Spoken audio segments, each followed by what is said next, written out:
Fala galera, eu sou Yuri Costa e seguimos com a quinta crônica de Nárnia, a viagem do peregrino da Alvorada. Após a última aventura, quando encontraram o corpo petrificado de mais um dos 7 lords perdidos, seguiram viagem para leste e navegaram muito tempo. Quando eles já estavam perdendo a esperança de ter alguma terra para mais além da onde eles estavam, eles avistaram lá longe uma grande ilha e lá eles desembarcaram. Eles seguiram por um jardim nitidamente bem cuidado em direção a uma casa de onde saía fumaça de uma chaminé. Só que tudo em volta, embora muito bem cuidado, parecia deserto, não tinha ninguém por ali. A Lúcia ficou para trás para tirar uma pedrinha que tinha entrado no sapato dela, e enquanto ela tentava desatar ali o nó do cadarço, ela começou a ouvir um barulho muito forte se aproximando. Eram como pesadas marteladas no chão, e embora ela não visse nada, o som ia ficando mais alto, parecia que tinha alguma coisa se aproximando cada vez mais. Quando aquilo já estava nitidamente a poucos metros dela, algumas vozes começaram a falar. Pareciam ser muitos seres invisíveis. Seja lá o que fossem,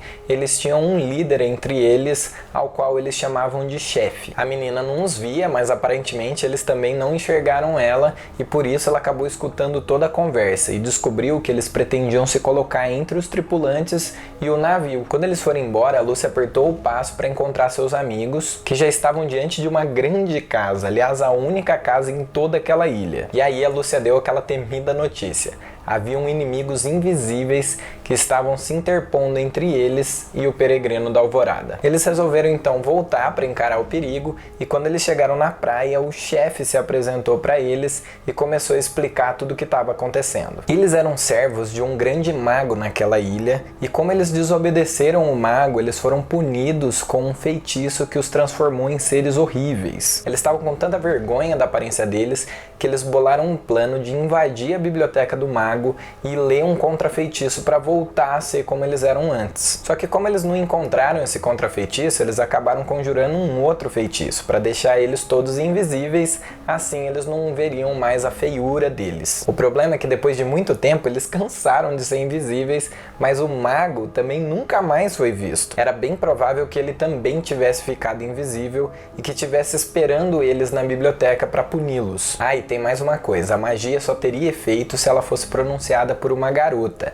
e eles não tinham mais coragem de enviar uma das suas filhas ou mulheres para fazer isso, então eles queriam que a Lúcia fizesse isso por eles. Que ela subisse até o segundo andar da mansão, entrasse na biblioteca, achasse o livro e procurasse nele uma magia que os tornasse visíveis de novo, e então pronunciasse as palavras mágicas. Por fim, eles ameaçaram atacá-los se eles não aceitassem o desafio, e a Lúcia aceitou com muita coragem. Eles jantaram e dormiram no primeiro andar aquela noite, e no dia seguinte a Lúcia subiu as escadas. Ela passou por um longo corredor até a última porta, a biblioteca, e quando ela entrou, ela viu que tinham muitos livros naquela sala, mas o livro em questão estava em cima de uma estante de leitura.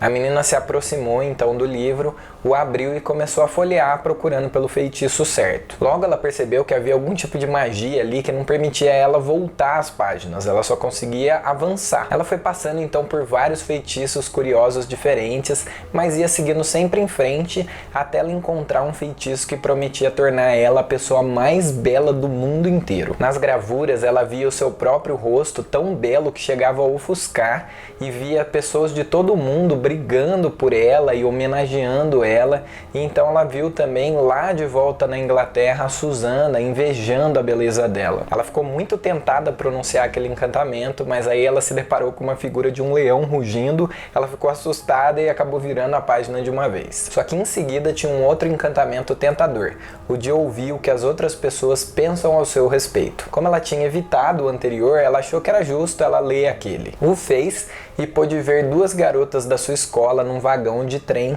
falando coisas sobre ela que ela não gostou nada. Se arrependeu de ter lido o feitiço e mais uma vez seguiu em frente. Passou então por uma história maravilhosa que servia para refrescar o espírito. Foi a história mais linda que a Lúcia leu na vida, mas havia algum tipo de feitiço que, conforme ela ia lendo, as palavras iam sumindo, e quando ela chegou no final da história, ela já não se lembrava mais de nenhum detalhe dela. Ficou apenas aquela sensação incrível no seu coração.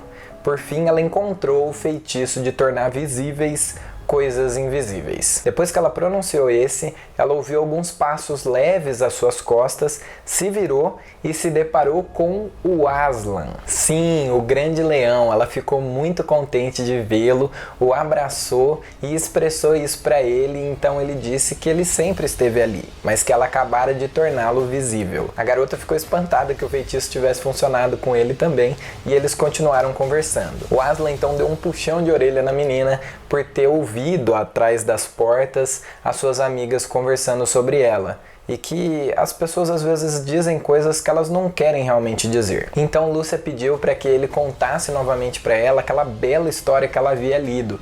E ele respondeu que ele o faria ao longo de toda a sua vida. Sempre que eu leio essa parte eu fico imaginando que essa história é a história do Evangelho, da redenção da humanidade. Mas enfim, agora o Aslan e ela precisavam encontrar o dono da mansão. Quando eles saíram da biblioteca, eles encontraram o Coriaquim, um senhor de barbas e cabelos brancos muito compridos e uma túnica longa vermelha. Eles se cumprimentaram, mas logo em seguida se despediram, porque o Aslan precisava ir até Nárnia conversar com o Trumpkin, o anão, que estava de regente em Cair Paravel, enquanto o rei Caspian estava fora, para contar para ele sobre as aventuras que eles estavam vivendo. No entanto, ele disse para Lúcia que haveria em breve novamente. O feitiço já havia transformado os seres para que ficassem visíveis novamente, e eles se pareciam um pouco com anões, só que da cintura para baixo era como se eles tivessem uma única perna que seguisse ali a linha do tronco e com um pé enorme no final. O mago tinha transformado aqueles anõezinhos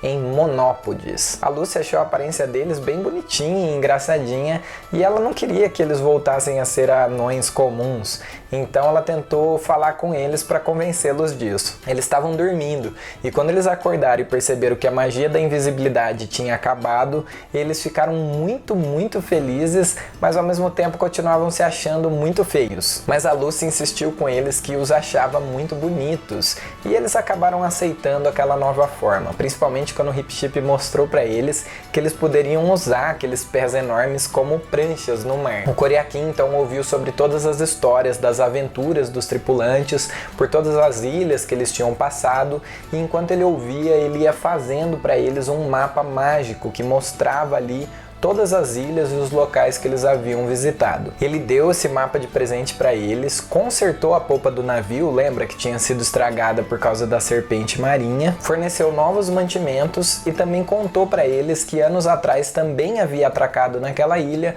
um barco com 4 lordes narnianos: Revilian, Argus, Mavramorne e Rupi. E assim eles concluíram então que o homem que havia sido transformado em uma estátua de ouro só poderia ser o Lorde Restimar. E então, mais uma vez, eles se lançaram ao mar para seguir com as suas aventuras. Não esquece de deixar o like no vídeo e semana que vem tem mais, quando continuaremos juntos viajando rumo às terras de Aslan.